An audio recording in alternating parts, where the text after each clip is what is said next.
For nearly 40 years in the 14th century, the Catholic Church was torn in two. It was a full-blown crisis, a public spectacle of division that pulled the entire continent into its vortex. This period is known as the Great Schism of the West, and it stands as one of the most profound political and religious crises of the Middle Ages. The schism split the papacy, and with it, the loyalty of every kingdom in Christendom. In one corner stood the Pope in Rome, the traditional and sacred center of the faith. In the other, a rival pope held court in Avignon, France, backed by the formidable power of the French crown. The two popes, and later their successors, busied themselves with a bizarre and destructive duel. They denounced each other as illegitimate. They launched vicious propaganda campaigns and, most damningly, they excommunicated each other and the millions of followers on the opposing side. For the kings and queens of Europe, choosing a pope was a strategic political calculation. Your allegiance could strengthen an alliance with a neighboring power or deepen a bitter rivalry. England and France, already entangled in the 100 Years' War, naturally took opposite sides. For the common person, the situation was even more terrifying. Which pope was the true one? Whose sacraments were valid? If you followed the wrong pope, did that mean your soul was in eternal peril?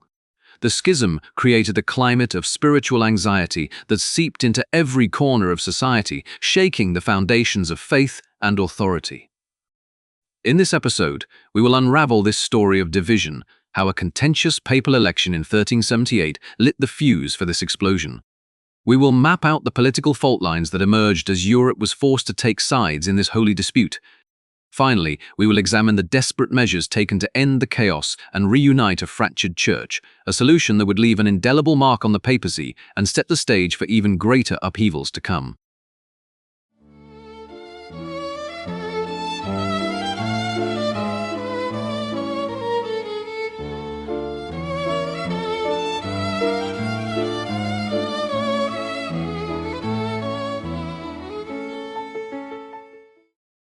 Part 1. The Babylonian Captivity, the Road to Schism. To understand how the Catholic Church ended up with two popes, we first have to understand why the Pope wasn't even in Rome to begin with. The story of the Great Schism really begins 70 years earlier, with a power struggle that saw the papacy abandon its ancient home and relocate to France. This period, from 1309 to 1377, is known as the Avignon Papacy, and to its critics, it was nothing less than the Babylonian captivity of the Church. The crisis began with a clash of two colossal egos, Pope Boniface VIII and King Philip IV of France, also known as Philip the Fair. Philip was a powerful and ambitious monarch who was centralizing his control over France. To fund his wars and his growing state, he decided to tax the French clergy. This was a direct challenge to a long-held papal privilege. The Pope, and only the Pope, could authorize taxes on the Church. Boniface responded with fury, issuing a papal bull, a formal decree forbidding any secular ruler from taxing the clergy without his permission. Philip's response was to block all shipments of gold and silver from France to Rome, effectively cutting off a major source of the papacy's income. The conflict escalated dramatically. Boniface issued another, more famous bull, which declared that it was absolutely necessary for salvation that every human creature be subject to the Roman pontiff. He was asserting ultimate spiritual and, by extension, temporal authority over everyone, including the King of France. Philip the Fair was not a man to be trifled with. In 1303, he sent his agents to Italy to arrest the Pope himself. They stormed the papal palace in the town of Anagni, capturing the elderly Boniface and holding him prisoner for 3 days.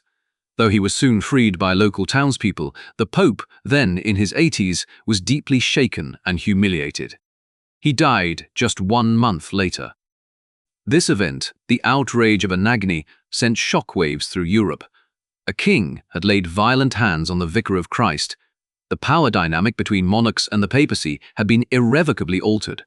After the brief reign of Boniface's successor, the cardinals elected a Frenchman, Clement V, in 1305.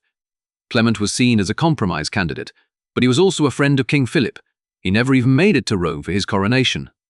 Under immense pressure from the French king, and citing the violent political chaos that had engulfed Rome and the Italian peninsula, Clement V made a fateful decision. In 1309, he moved the entire papal administration, the Curia, to the city of Avignon. Avignon was not technically part of France at the time. It was located in a small territory owned by the Pope's vassals.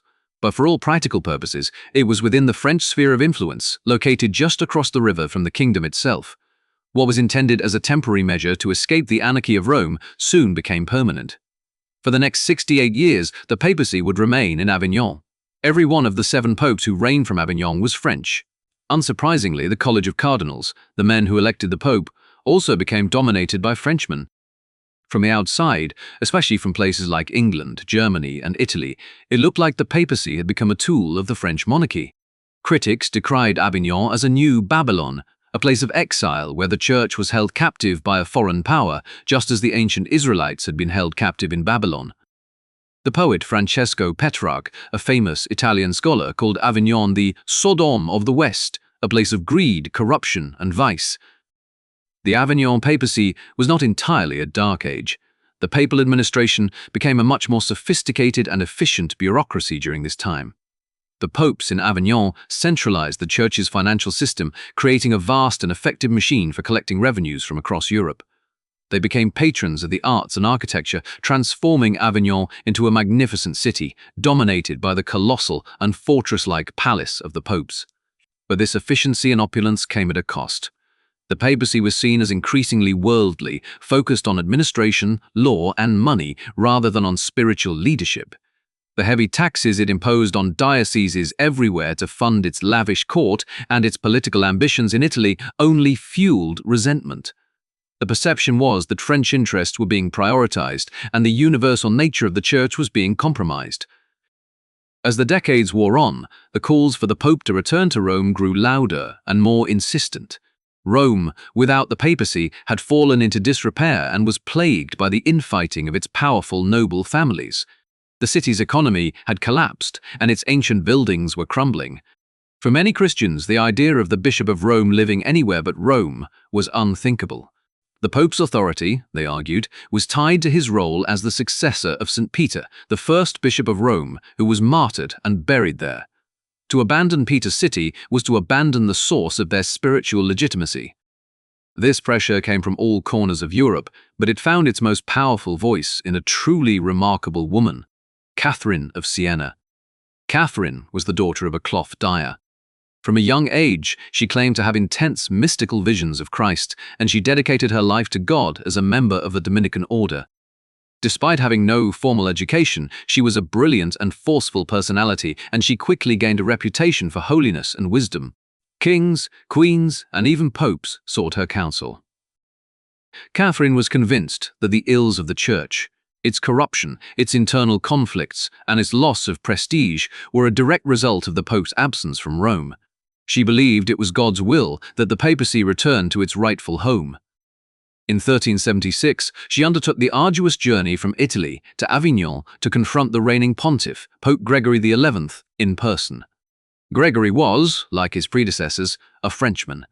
He was a pious but indecisive man, comfortable in the security of Avignon and wary of the dangers of Rome. Catherine did not mince words. In her letters and in her face-to-face meetings, she urged him, pleaded with him, and even scolded him.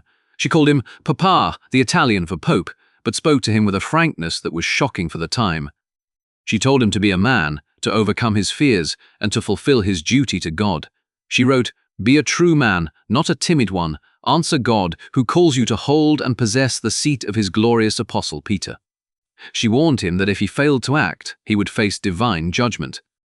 Gregory XI was deeply moved by Catherine's conviction and shaken by her warnings. Her pleas, combined with the worsening political situation in the Papal States in Italy, which demanded his personal attention, finally tipped the scales. Despite the fierce opposition of the French king and his own French cardinals, who loved the luxury and safety of Avignon, Gregory made his decision. In the autumn of 1376, he set out on the long and perilous journey to Rome. He finally entered the city in January of 1377, the first pope to set foot there in nearly 70 years. The welcome he received was ecstatic, but the city he found was a shadow of its former self. It was a half-ruined, depopulated town, its streets controlled by warring factions. The challenge of restoring order, both to the city and to the wider church, was immense. Gregory's health, already fragile, began to fail under the strain. And then, just over a year after his historic return, in March of 1378, Pope Gregory XI died. His death in Rome was the spark that would ignite the inferno of the Great Schism. For the first time since 1305, a papal election would be held on Roman soil. The Roman people, after 70 years of feeling abandoned, were determined that the next pope would not be another Frenchman who would flee back to the comforts of Avignon. They wanted a Roman, or at least an Italian, and they were willing to do whatever it took to get one. The College of Cardinals gathered for the conclave in the Vatican. The stage was set for one of the most fraught and consequential papal elections in history, an election held under the shadow of a riot which would ultimately tear the church in two.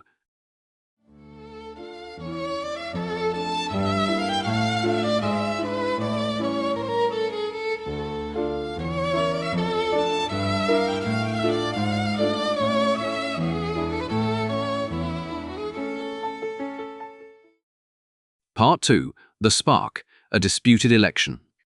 Following the death of Pope Gregory XI in March of 1378, the city of Rome was a powder keg waiting for a spark. For the first time in over 70 years, a pope would be elected on Roman soil. The Roman people, who had seen their city decay while the papacy flourished in the luxury of Avignon, were not going to let this opportunity slip away. They were consumed by a single, overriding fear: that the French cardinals, who made up the majority of the college, would elect another Frenchman who would immediately pack his bags and move the papacy straight back to France. This, they vowed, would not happen. When the 16 cardinals entered the conclave at the Vatican in early April, they were effectively prisoners. Outside the crumbling palace walls, an enormous and increasingly agitated crowd had gathered. Their chants were constant and menacing. They wanted a Roman, or at least an Italian. The city's militia had taken control of the bridges and gates, and prominent citizens made it abundantly clear to the cardinals that they could not guarantee their safety if their demands were not met. The cardinals could hear the mob smashing its way into the papal wine cellars below them. At one point, to make their point terrifyingly clear, the crowd brought a pile of firewood into St. Peter's Square, threatening to burn the whole place down with the cardinals inside. The atmosphere was not one of pious deliberation, it was one of pure terror. Inside the conclave, the 11 French cardinals were paralyzed by their own divisions. They held the numbers to elect one of their own, but they were split into factions and couldn't agree on a candidate. The 4 Italian cardinals were also in the minority. As the hours turned into days and the roar of the crowd outside grew louder, a desperate compromise began to take shape. They needed to elect an Italian, but not a Roman who might be too beholden to the local mob. And certainly not one of the Italian cardinals present, as that would be a victory for one faction over another. Their eyes turned to a candidate who wasn't even a cardinal. His name was Bartolomeo Prignano, the Archbishop of Bari, a city in southern Italy. Prignano seemed like the perfect choice. He was a Neapolitan, so technically an Italian. He was 60 years old and had a reputation as a skilled and austere administrator, having served for years in the papal bureaucracy in Avignon. The French cardinals knew him well. They saw him as a competent, hard-working, but ultimately unremarkable figure. They believed he would be grateful for the unexpected promotion and, crucially, that he would be manageable. Perhaps, they reasoned, they could elect him, calm the mob, and then persuade him to move the papacy back to the safety and comfort of Avignon. Under immense pressure, they agreed. They hastily cast their votes and elected Bartolomeo Prignano as the new pope. The announcement was as chaotic as the election itself. The cardinals, still terrified, pushed an elderly Roman cardinal to the window to show to the crowd, who mistakenly believed he had been elected, leading to a brief and confused celebration. When the truth finally came out that the Archbishop of Bari was the new pontiff, the crowd was satisfied. They had an Italian. Prignano took the name Urban VI. The crisis seemed to be over. In reality, it had just begun. The cardinals who elected Urban VI believed they were getting a pliable administrator. What they got was a tyrant. The moment the papal crown, the tiara, was placed on his head, Bartolomeo Prignano underwent a shocking transformation. The humble bureaucrat vanished, replaced by an arrogant, vindictive, and astonishingly tactless ruler. It seemed that the sudden elevation to absolute power had completely unhinged him. Urban VI was a zealous reformer. He was genuinely disgusted by the wealth, luxury, and corruption that had come to define the papal court in Avignon. He was determined to clean house. He wanted cardinals to live simply, to give up their lavish pensions, and to stop accepting gifts and bribes from secular rulers. These were noble goals, but his methods were catastrophic. Instead of using diplomacy and tact, he used insults and abuse. From his very first meetings, he treated the cardinals with utter contempt. He would interrupt them, call them fools and liars to their faces, and scream at them in fits of uncontrollable rage. He accused one powerful cardinal of being a traitor in the pay of the French. He publicly berated another for his opulent lifestyle, calling him a glutton. During one consistory, a formal meeting with the cardinals, he became so enraged with one prelate that he physically lunged at him and had to be restrained. He refused to listen to advice from anyone, and his behavior grew more erratic and paranoid by the day. The cardinals were horrified. This was not the man they had elected. They had expected a grateful subordinate. Instead, they had unleashed a monster who was now threatening their wealth, their power, and their dignity. The French cardinals, who had long yearned for the comforts of Avignon, now had a perfect reason to act. They began to whisper amongst themselves, questioning the legitimacy of the man they had put on the throne. Was his election truly valid? Or had they only voted for him because they feared for their lives at the hands of the Roman mob? If the election was made under duress, then according to canon law, it was null and void. Urban VI, they concluded, was not the true pope. That hot summer, the French cardinals began to slip away from Rome one by one, claiming the heat was bad for their health. They regrouped in the city of Anagni, a familiar site of papal drama. From this safe distance, they sent letters to Urban, pleading with him to moderate his behavior. His response was, predictably, furious. In August of 1378, the assembled cardinals took the fateful step. They issued a public declaration sent to all the rulers of Europe. In it, they laid out their case. The election of Urban VI was invalid due to the coercion of the Roman mob. Therefore, the throne of St. Peter was vacant. They called on Urban to abdicate. Urban, of course, refused. From Rome, he denounced them as traitors and rebels. Realizing his entire college of cardinals had deserted him, he simply created a new one, appointing 29 new cardinals, almost all of them Italian, in a single day. This was an unprecedented move that only deepened the crisis. The dissenting cardinals saw that there was no turning back. On September 20th, 1378, in the nearby town of Fondi, they entered a new conclave. Their choice for a new pope was a man who could not have been more different from the abrasive commoner who sat in Rome. They elected Cardinal Robert of Geneva. Robert was a nobleman, a sophisticated diplomat, and a ruthless military commander with powerful connections to the French royal family. As a papal general, he had recently been responsible for a horrific massacre of civilians in the city of Cesena, earning him the grim nickname, the Butcher of Cesena. He was a man of action and power, a clear signal that the cardinals were ready for a fight. Robert of Geneva took the name Pope Clement VII. The Great Schism had now officially begun. There were two men, each claiming to be the one true vicar of Christ. Urban VI remained in Rome, supported by his new college of cardinals. Clement VII, after a failed attempt to oust Urban by force, eventually retreated with his cardinals and re-established the papal court in Avignon. The seamless garment of the church had been torn in two, and all of Europe would be forced to choose a side.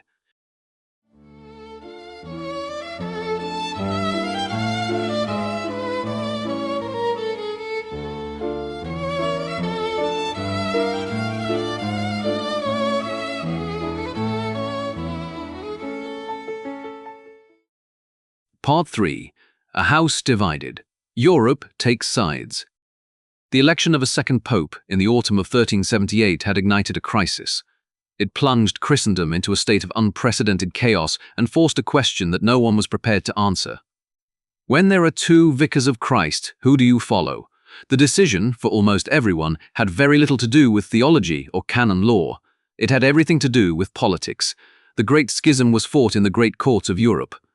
The map of the continent was quickly redrawn into two distinct zones of papal obedience, creating a spiritual fault line that often mirrored existing political rivalries. This was a loyalty test on a continental scale. At its heart was the bitter, ongoing conflict between its two most powerful monarchies, France and England. Their rivalry, known as the 100 Years' War, became the primary political engine of the schism. The choice was simple: France, having hosted the papacy for nearly 70 years and having been the driving force behind the election of the French allied Pope Clement VII, immediately gave him its full support. For King Charles V of France, a pope in Avignon was a massive strategic and diplomatic asset. With the French king's backing, Clement's cause gained immediate and powerful legitimacy. For England, the choice was just as simple. If their mortal enemy France supported Avignon, then England would support Rome. King Richard II's government threw its weight behind Pope Urban VI, not necessarily out of any great love for the ill-tempered Italian, but as a matter of pure anti-French foreign policy. This automatic opposition set the pattern for their respective allies. Scotland, France's traditional partner in the Old Alliance against England, dutifully lined up behind Clement VII in Avignon. The schism had found its first and most enduring political battlefield. The Holy Roman Empire, a sprawling and complex collection of German-speaking states, was another crucial player. The Emperor, Charles IV, and after his death, late in 1378, his son Wenceslaus sided with Urban VI in Rome. Their reasoning was rooted in tradition. The Holy Roman Emperor's authority was symbolically linked to the city of Rome. To be a true emperor, one had to be crowned by the Pope in Rome at St. Peter's Basilica. An Avignon Pope, seen as a French puppet, was of no use to them. This decision brought most of Central and Eastern Europe into Urban's camp, including powerful kingdoms like Hungary and Poland. In Italy, the land most directly affected, loyalties were predictably fierce. The Italian city-states such as Florence and Venice had spent decades resenting the French dominance of the papacy and had campaigned vigorously for its return to Rome. They overwhelmingly sided with their countryman, Urban VI. However, the powerful Kingdom of Naples in the south was a major exception. Its queen, Joanna I, initially supported Urban, who was technically one of her subjects. But after Urban's abrasive personality and political meddling alienated her, she dramatically switched her allegiance to Clement VII, plunging her kingdom into a bloody civil war that was directly fueled by the papal rivalry. The Iberian Peninsula, with its powerful kingdoms of Castile, Aragon, and Portugal, was initially hesitant. These kingdoms took the legal questions seriously, convening their own theologians and lawyers to study the conflicting claims. For years they remained neutral, refusing to commit to either pope. But the diplomatic pressure from France was immense. Eventually, through a combination of political persuasion and strategic alliances, both Castile and Aragon were brought into the Avignon camp. Portugal, with its close trading ties to England, ultimately sided with Rome. And so the lines were drawn. France, Scotland, Naples, Castile, and Aragon declared for Clement in Avignon. England, the Holy Roman Empire, Hungary, Poland, and most of Italy declared for Urban in Rome. But this neat division on a map doesn't begin to capture the chaos it created on the ground. For the average person, this was a matter of profound and terrifying spiritual importance. Each pope had excommunicated the other, along with all of their followers. This meant that, according to the Pope in Rome, every man, woman, and child in France was cut off from the church and damned to hell. And according to the Pope in Avignon, the same was true for everyone in England. Imagine being a local priest or bishop. Your king is declared for one pope, but you have your own doubts. Do you obey your king or your conscience? The wrong choice could mean you are deposed, your position given to a rival loyal to the other pope. In regions with disputed borders, like Flanders, which was caught between French and imperial influence, it was not uncommon for a single diocese to have two rival bishops, one appointed by Rome and one by Avignon, each claiming authority, each collecting taxes, and each denouncing the other as an illegitimate usurper. This division extended into the great religious orders. The Franciscans, the Dominicans, the Cistercians, they all split along national and political lines, with rival masters-general being elected for the same order. The schism became a massive propaganda war. The greatest legal and theological minds of the age were put to work writing lengthy treatises defending their chosen pope and attacking the other. They accused each other of heresy, of being in league with the devil, of being the prophesied Antichrist whose arrival would signal the end of the world. These weren't just academic exercises, they were tools of political warfare designed to sow doubt and undermine the enemy's morale. Furthermore, running a papal court was an incredibly expensive enterprise. Now, there were two sets of cardinals to support in lavish style, two bureaucracies to staff, two networks of papal legates and tax collectors to fund. Both popes were in desperate need of money. They dramatically increased church taxes, sold clerical offices to the highest bidder, and aggressively peddled indulgences, which were payments to reduce the amount of time a soul spent in purgatory.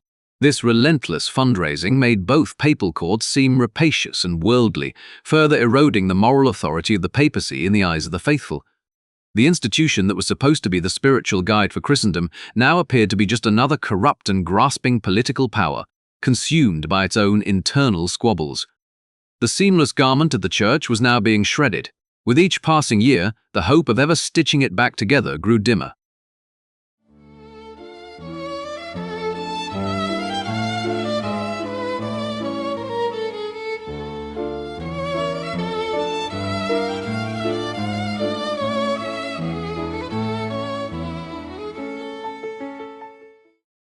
Part 4. Desperate Measures. The Search for a Solution. As the years of the schism turned into decades, the initial shock and confusion across Europe hardened into a weary and cynical exhaustion. The two original rival popes were long dead. In Rome, the volatile Urban VI was succeeded by Boniface IX, then Innocent VII, and finally Gregory XII. In Avignon, the formidable Clement VII was followed by a Spaniard, who took the name Benedict XIII. The names and faces changed, but the destructive reality of the schism remained the same. The Church was a body with two heads, a running sore on the spiritual life of Christendom. The constant demands for money from two separate papal courts bled parishes dry, while the spectacle of two so-called vicars of Christ denouncing and excommunicating each other became a source of scandal and mockery. It was clear to almost everyone that this could not go on. Theologians and scholars at great universities, like the University of Paris, began to seriously debate ways to end the crisis. Three main paths, or ways, emerged. The first was the via sessionisis, or the way of resignation. This was the simplest solution. Both popes would agree to voluntarily abdicate at the same time, allowing for a new, unified election.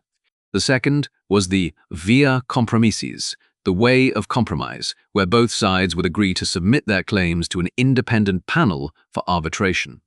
Both of these sensible-sounding options failed for a simple human reason. Neither pope trusted the other to act in good faith, and neither was willing to be the first to give up the immense power and prestige he held.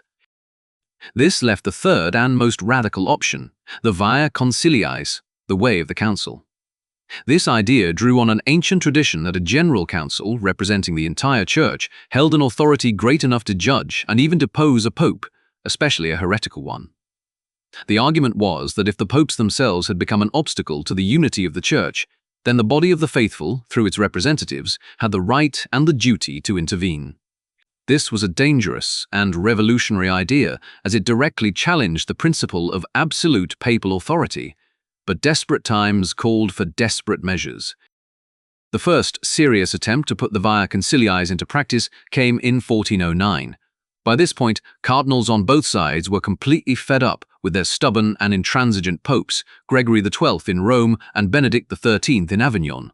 In an unprecedented move, a group of cardinals from both camps abandoned their respective leaders, met together, and agreed to convene a general council on their own authority.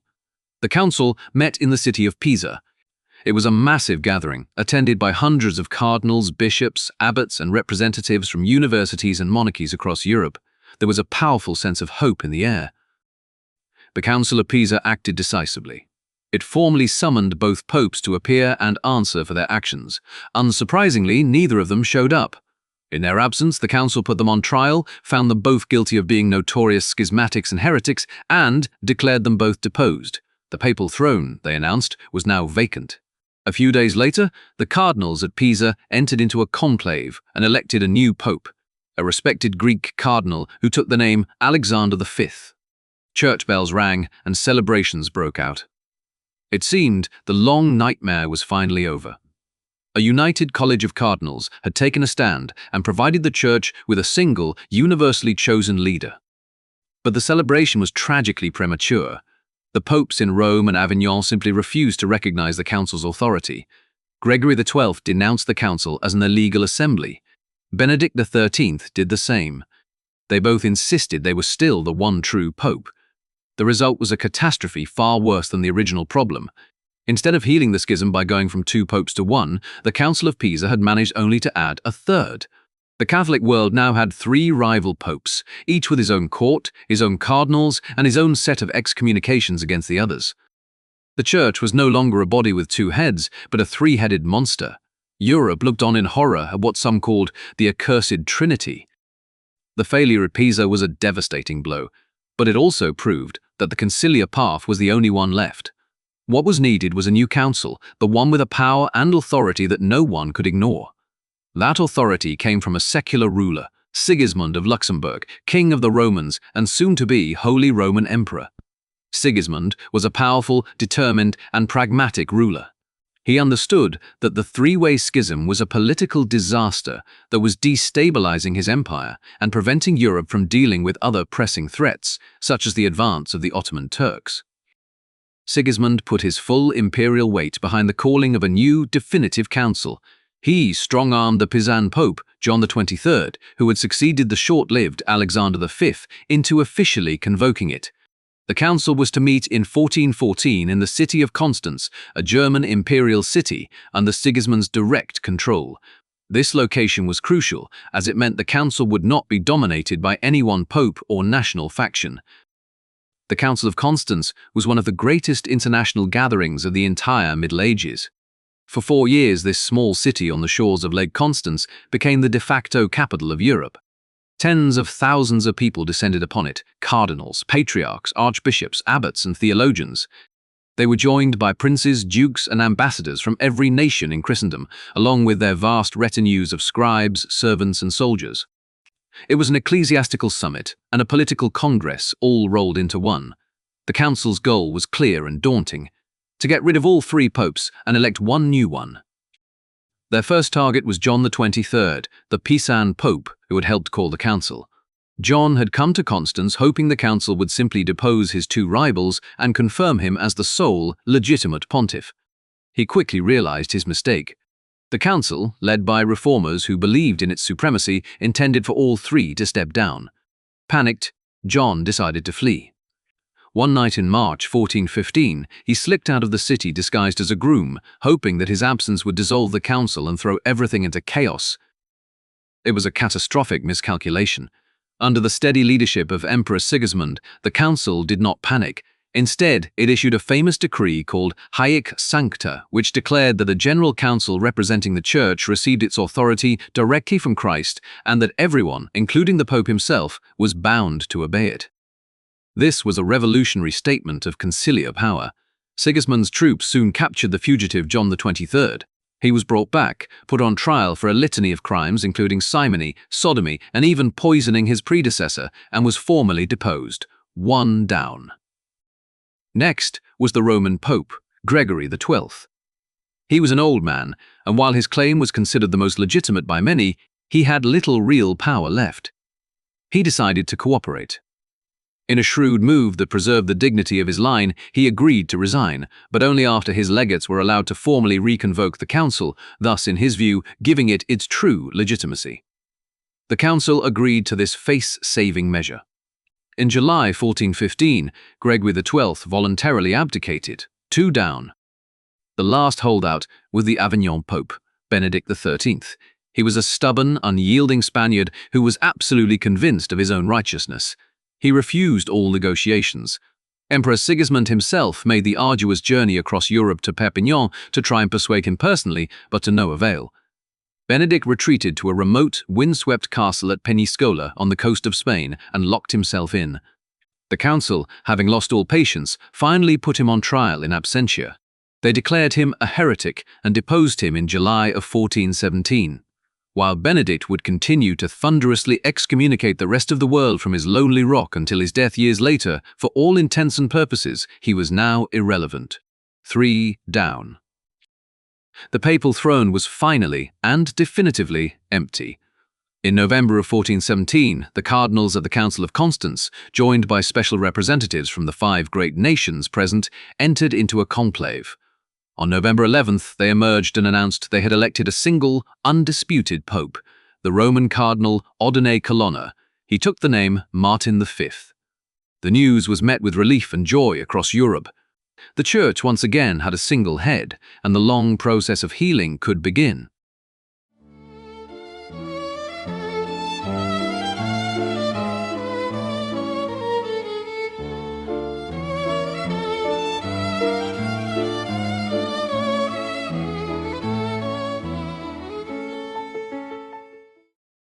Part 5. The Aftermath. Scars on the Papacy. The election of Pope Martin V at the Council of Constance in 1417 brought an end to the 39-year-old Great Schism. For the first time in a generation, the Catholic Church had a single, universally recognized head. While the schism was over, the damage it had inflicted on the authority and prestige of the papacy was profound and permanent. The consequences of this crisis would echo for the next century and beyond, fundamentally changing the relationship between the faithful and the institutional church. The most immediate and obvious consequence was the catastrophic blow to papal prestige. For centuries, the papacy had cultivated an image of divinely ordained, rock-solid authority. The Pope was the vicar of Christ, the successor to St. Peter, the ultimate arbiter of faith and morals. The schism shattered this image in the most public and humiliating way imaginable. For 40 years, the people of Europe had watched as two, and then three, men who all claimed to be the one true pope spend their time launching vicious propaganda campaigns against each other, denouncing their rivals as heretics, schismatics, and even the Antichrist. This spectacle made the holiest office in Christendom look petty, political, and deeply, fallibly human. Furthermore, the financial machinations required to keep two, and then three, papal courts running led to rampant corruption. Both sides resorted to a desperate and often shameless scramble for cash. They sold church offices to the highest bidder in a practice known as simony, imposed crushing taxes on local dioceses, and aggressively marketed spiritual goods like indulgences. For the average person, the papacy began to look less like a spiritual guide and more like a grasping, money-hungry political machine. This created a deep well of cynicism and resentment that did not simply vanish when Martin V was elected. The schism had exposed the papacy as a worldly institution, vulnerable to the same kind of power struggles and greed as any secular kingdom.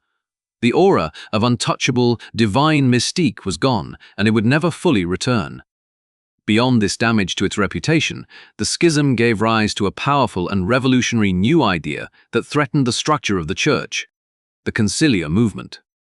The crisis had forced theologians and church lawyers to ask a fundamental question: what happens when the Pope himself becomes a danger to the unity of the Church? Their answer was the via concilii, the way of the council.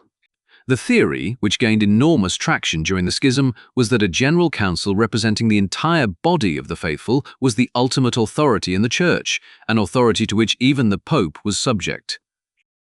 The Council of Constance was the high watermark of this movement. It had succeeded where all other attempts had failed, precisely because it had dared to act on this principle. The council had deposed 3 popes and elected a new one. To codify its power, the council issued 2 groundbreaking decrees. The first, Haec Sancta, this Holy Synod, declared that the council held its power directly from Christ and that all Christians, including the Pope, were bound to obey its decisions. The second decree, Frequens, was even more revolutionary. It sought to transform the governance of the Church from an absolute papal monarchy into something more like a constitutional one. It mandated that general councils must be held at regular, fixed intervals, the next in 5 years, then 7 years, then every 10 years thereafter. These councils would act as a permanent check on papal power, ensuring accountability and driving a continuous process of reform. The newly elected Pope Martin V and his successors for the rest of the 15th century understood immediately that the conciliar movement was a mortal threat to their authority. The story of the post-schism papacy is the story of a long and determined campaign to crush this movement and reassert the principle of absolute papal supremacy. Martin V paid lip service to the Council of Constance's decrees while skillfully maneuvering to avoid being controlled by them. His successor, Pope Eugenius IV, entered into a prolonged and bitter conflict with the next great reform council, the Council of Basel, which met in 1431. For years, the Pope and the Council of Basel fought for control, with the council even going so far as to depose Eugenius and elect yet another antipope. But this time, the monarchies of Europe, weary of division, largely sided with Pope Eugenius. The popes gradually regained the upper hand through masterful diplomacy and political bargaining. The final nail in the coffin of the conciliar movement came in 1460, when Pope Pius II, who had ironically been a leading conciliarist thinker in his youth, issued a papal bull known as execrabilis. It declared that any appeal to a future council over the head of a pope was execrable, erroneous, and heretical. With this decree, the papacy officially slammed the door on the idea of constitutional reform from within. By the year 1500, the popes had effectively won. They had restored themselves as absolute monarchs over the church. But this victory came at a terrible price. In their singular focus on defeating the conciliar movement, the popes had also defeated the cause of genuine reform. The councils of Constance and Basel were not just about checking papal power, they were about addressing the deep-seated corruption, financial abuses, and moral laxity that had plagued the church for decades and had contributed to the schism in the first place. Because the popes viewed every reform proposal as a potential challenge to their authority, they resisted them at every turn. As a result, the problems that had so scandalized Christendom went unaddressed. The papacy of the late 15th and early 16th centuries, the era of the so-called Renaissance popes, became infamous for its worldliness.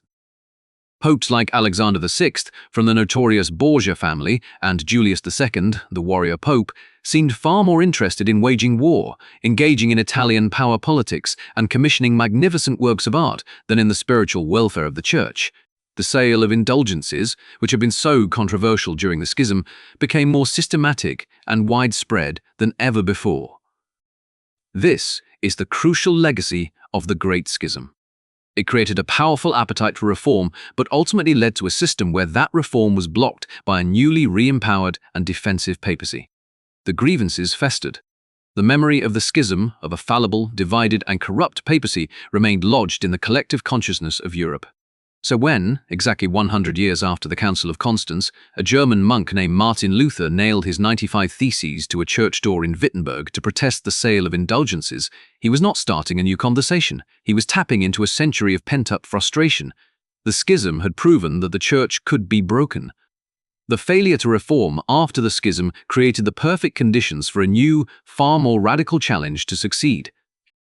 The Great Schism, born from a struggle over papal power, had ended by setting the stage for the Protestant Reformation, an upheaval that would shatter the unity of Western Christendom forever.